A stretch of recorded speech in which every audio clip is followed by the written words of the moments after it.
Greetings, everybody. Thanks for tuning in and welcome to Runes reading number 4. This will be an exciting reading, and I just want to share with you last reading, Runes number 3. I had mentioned that a particular card came up that was being at a crossroads, and I found that to be very interesting given that I pull from 11 different decks out of a possible 1,056 cards, and that same card came up in the first runes reading, being at a crossroads. So, not only did I find it interesting, I found it kind of repetitive, and I wasn't thrilled about runes reading number 3. Only then to later realize through a dream that many people on this planet are at a crossroads, and to kind of repeat the same message a second time was in fact relevant. And ironically, I found myself at a crossroads 3 days ago when my car broke down. My transmission went out after having issues with it for a couple years actually, and was told that to fix it and replace the entire transmission would be $6,500.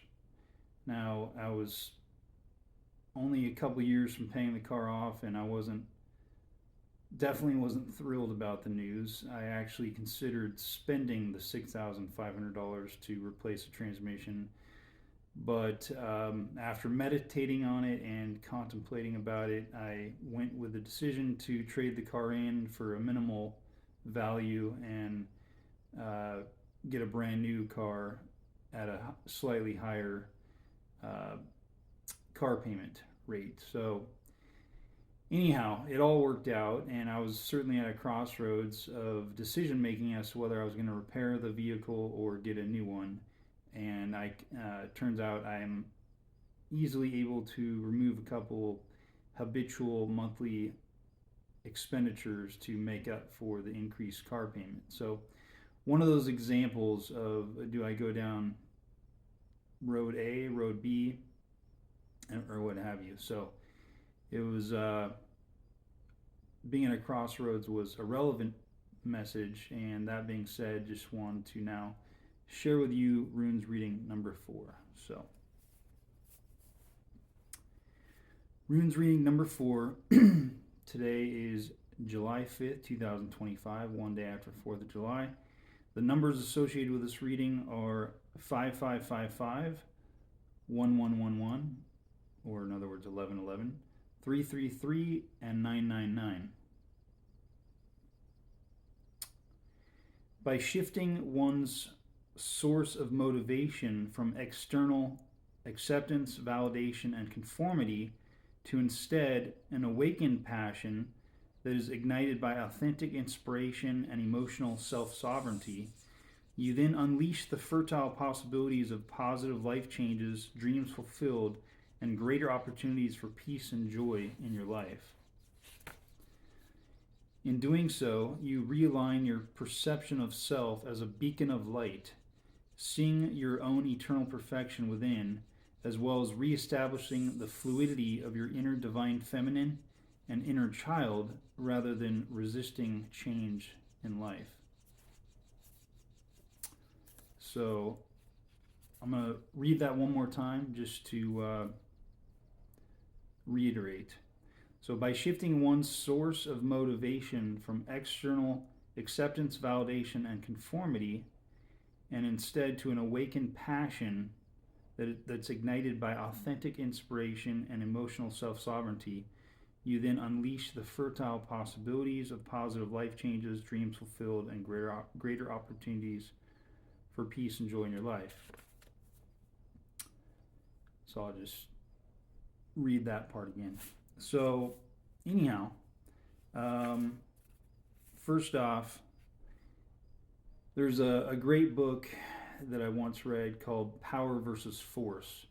I believe it was by David Hawkins or Stephen Hawkins, or one of those names, but it's called Power versus Force, and it was really about the the masculine energy of forcing your way through something versus the powerful energy of allowing energy to be received and allowing movement to be received, which is the divine feminine aspect.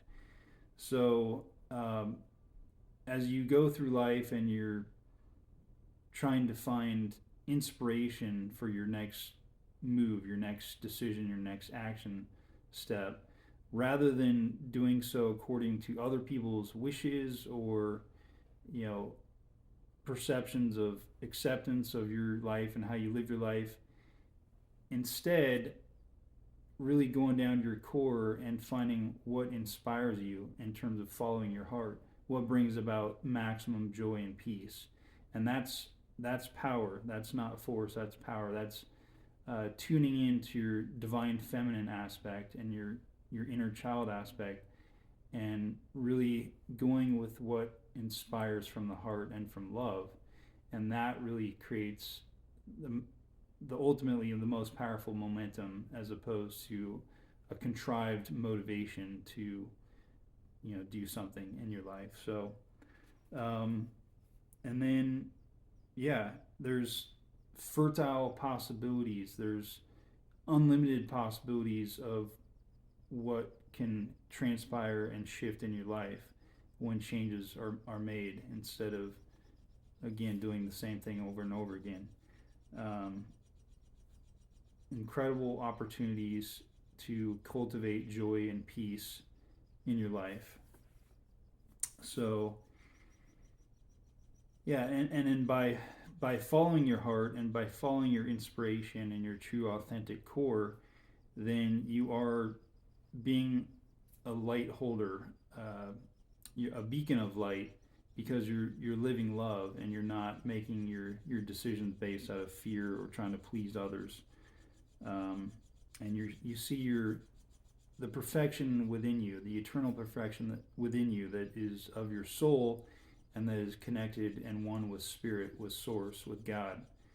So and yeah, being cultivating and allowing for your divine feminine aspect um, allows you to be more fluid in your decision making, as opposed to being real rigid or dogmatic or rules based, or again repeating the same patterns or decisions of the past. So um, yeah, that's the reading for today, Runes reading number 4, and thanks for tuning in.